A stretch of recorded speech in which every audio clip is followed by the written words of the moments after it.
है वो as a husband wife और ऑलरेडी वो शादीशुदा है, तो आप उस पर बाइगैमी का चार्ज लगा सकते हैं।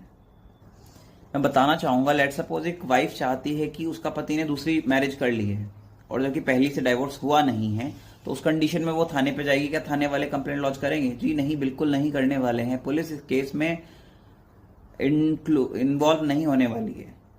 रीजन ये है कि ये एक ऐसा अपराध है, अगर आप इसको प्रूव कराना चाहते हैं तो आपको कोर्ट में जाना पड़ेगा, कोर्ट में पिटीशन फाइल करनी पड़ेगी और अपने पॉइंट को प्रूव करना पड़ेगा कि इस लड़के ने, ये मेरे से शादीशुदा है ऑलरेडी और उसने मैरिज कर ली है, और बर्डन ऑफ प्रूफ उस पे होगा जो इस केस को कर रहा है, यानी कि जो केस करने वाला है उसी के ये एविडेंसेस के साथ में ये देना होगा इसने रीमैरिज करी है या नहीं करी है।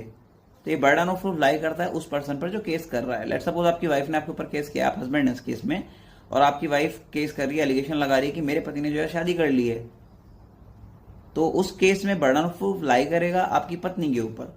और ऐसा भी देखा गया है कि पत्नी को कोई दिक्कत आपत्ति नहीं है या फिर पति को कोई दिक्कत आपत्ति नहीं है, आप उस केस में आप इजीली मैनेज कर सकते हैं, there is no problem at all.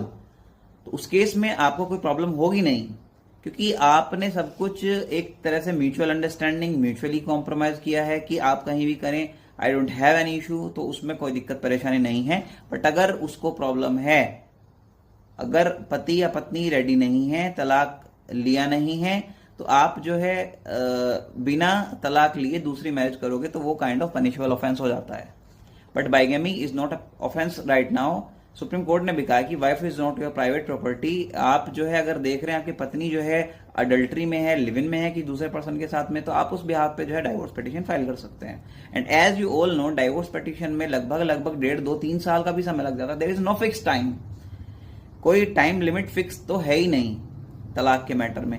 But मैंने आपको प्रीवियस वीडियो में बताया था कि आप अगर चाहें तो जुडिशियल सेपरेशन में जा सकते हैं। Section 10 of Hindu marriage act इस बारे में बात करता है कि आप जो है बिना तलाक लिए भी कोर्ट से सेपरेट हो सकते हैं और उसके बाद रीमैरिज कर सकते हैं। उसमें मेंटेनेंस का या फिर एलिमनी का कोई आप पे कोई लोड खर्चा वर्चा नहीं है, तो आप बहुत इजीली वो काम कर सकते हैं। या फिर लेट सपोज आप सेक्शन 13 का एक ग्राउंड है डिजर्शन, यानी कि 2 साल से कम आप अलग रह रहे हैं और आप उस चीज को कोर्ट में प्रूव कर दें, तो बट ये टाइम टेकिंग प्रोसेस है।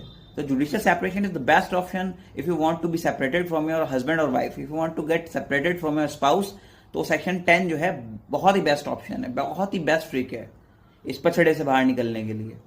तो इस तरह की लीगल जानकारी आपको अच्छी लगती है तो चैनल को लाइक करिए, सब्सक्राइब करिए, वीडियो लाइक करिए, दोस्तों के साथ शेयर करिए, उनके साथ शेयर करिए जो इस तरह से प्रताड़ित हैं। चलिए, thank you so much for watching this video.